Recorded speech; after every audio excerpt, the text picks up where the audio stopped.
మీరు క్రీస్తునందు ఉన్న ఎడల వాడు నూతన సృష్టి, పాతవి గతించెను, ఇదిగో క్రొత్తవాయెను.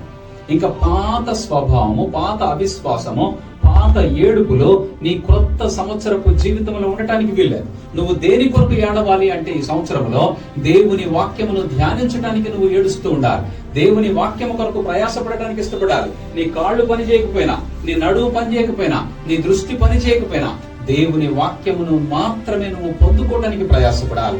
పాతవన్నీ విడిచిపెట్టాలి. నువ్వు క్రొత్త స్వభావములకి రావాలి. ఉదయం లేచినది మొదలుకొని దేవుని సన్నిధిలో ఉండటానికి నువ్వు ఇష్టపడాలి.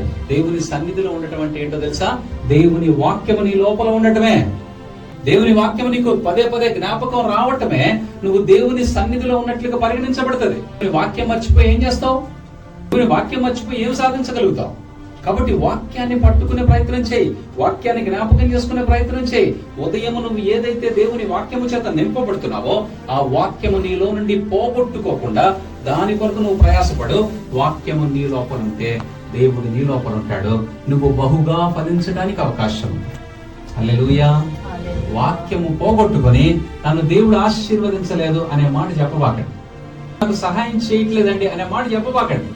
వాక్యము నీ లోపల ఉంటేనే నువ్వు దేవుని యందు ఉన్నట్లు దేవుడు నీ యందుండి కార్యం చేస్తాడు.